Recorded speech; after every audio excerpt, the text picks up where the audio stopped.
सातव्या मुलीची सातवी मुलगी या मालिकेच्या आजच्या भागात आपण पाहणार आहोत. जेव्हा नेत्रा, इंद्राणी आणि अद्वैत घरात येतात तेव्हा घरातील दृश्य बघून त्यांना धक्काच बसतो. घरातील सगळं सामान जमिनीवर अस्ताव्यस्त पडलेलं असतं. शेखर, फाल्गुनी, केतकी ते जागच्या जागी ठेवायचा प्रयत्न करत असतात. तितक्यात तनूसुद्धा त्या ठिकाणी येतो आणि घराची अवस्था बघून तो देखील घाबरतो.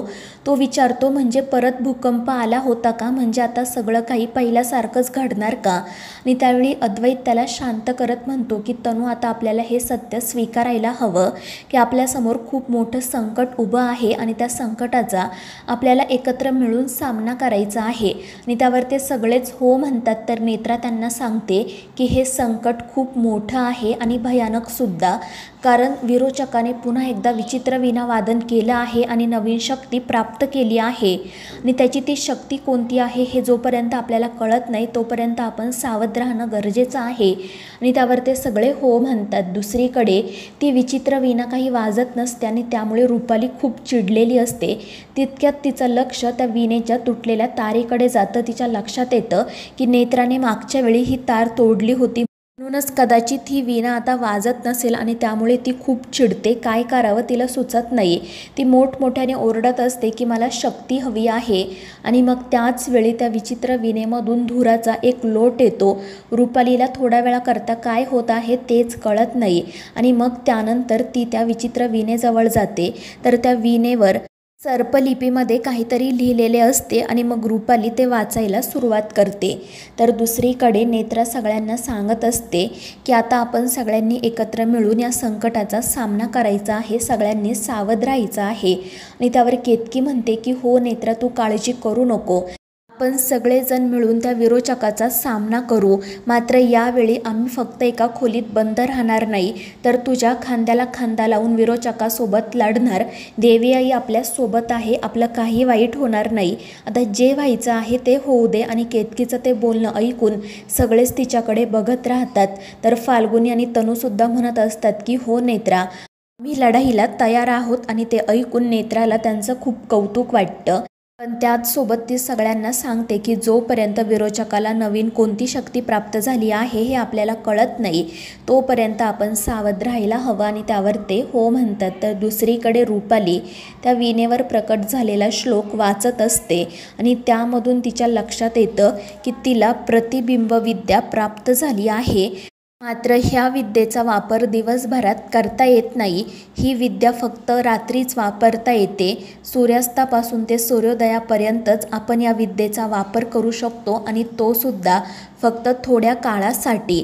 आणि हे सगळं काही वाचून रुपाली तर खूपच खुश होते, कारण ही विद्या खूप प्रयत्नांनंतर तिला मिळालेली असते.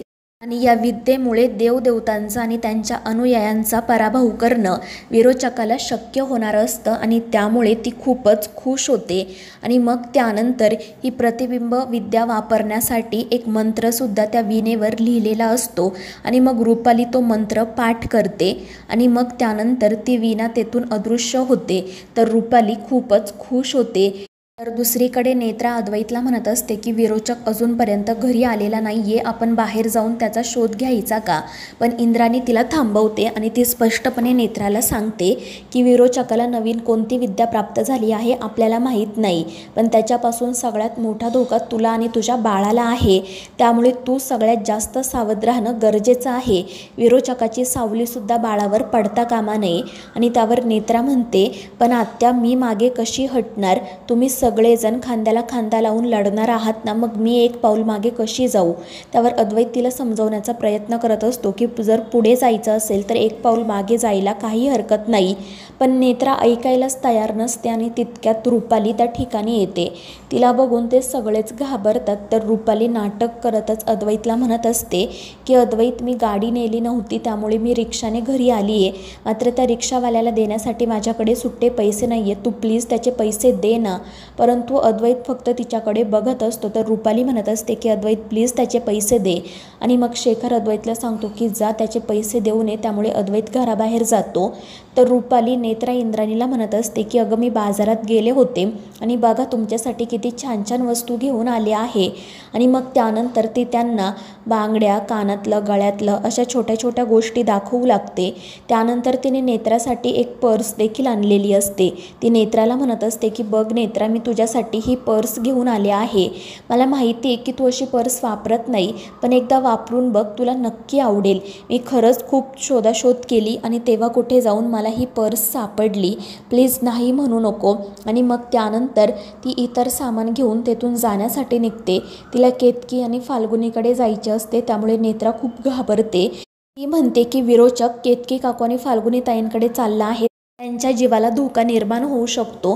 आणि ती लगेच वरती जाण्यासाठी निघते. पण इंद्राणी आणि अद्वैत तिला थांबवतात आणि मग अद्वैत स्वतः रुपालीच्या पाठोपाठ जातो. तर दुसरीकडे फाल्गुनी आणि तनू बाळासाठी शॉपिंग करत असतात. फाल्गुनीने मुलींचे ड्रेस फायनल केलेले असतात, तर तनू मुलांसाठीचे कपडे घेत असतो. आणि मग ते दोघेजण बेटसुद्धा लावतात की नेत्राला मुलगी होईल की मुलगा. आणि त्याच वेळी केतकी त्या ठिकाणी येते. मात्र केतकी रूममध्ये आल्यावर दरवाजा उघडाच राहतो. आणि मग हे दोघेजण केतकीला ते लहान मुलांचे कपडे दाखवत असतानाच रुपाली त्या ठिकाणी येते आणि लहान मुलांचे कपडे बघून तिला आश्चर्य वाटते. तर मित्रांनो, या मालिकेच्या पुढील भागांच्या अपडेट्ससाठी आपल्या चॅनेलला सबस्क्राईब करा.